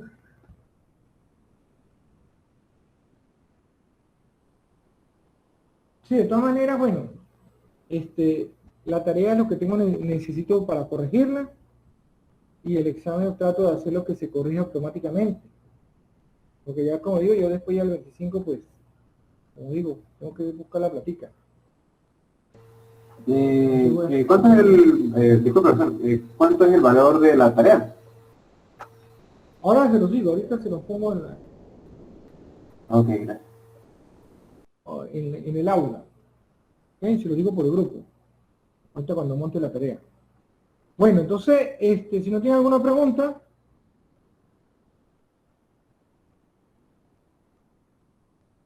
no sé si hay otra observación. Ok, bueno, no, perfecto. Yo no puedo, bueno, como digo, a este horario sí puedo, pero lo de mediodía, pero en la tarde sí no puedo. Entonces, el jueves a las... No, la tarea va a seguir siendo en grupo, ¿sí? Pero entrega individual. ¿Sí? En grupo y entrega individual. Y cada grupo hace su tarea.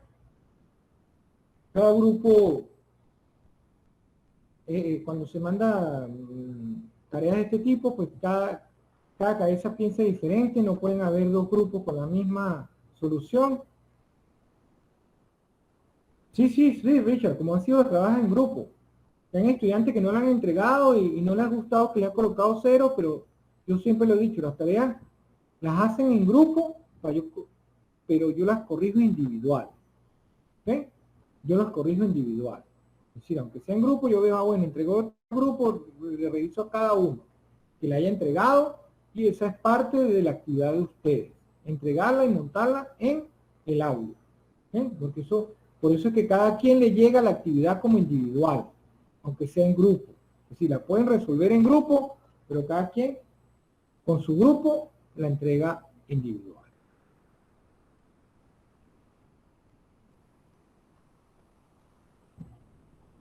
Sí, como ha sido hasta ahorita. Los que por ahí tienen 0 en la tarea de grupo porque no la montaron. No la montaron y es igualito. Yo le digo a ustedes, coloquen la fotocopia de la cédula, les voy a dar 15 puntos por la fotocopia de la cédula, pues tienen que montarla porque es una actividad. ¿Sí? Y entonces sería ahí. Bueno, si no hay ninguna observación, entonces nos vemos el jueves a las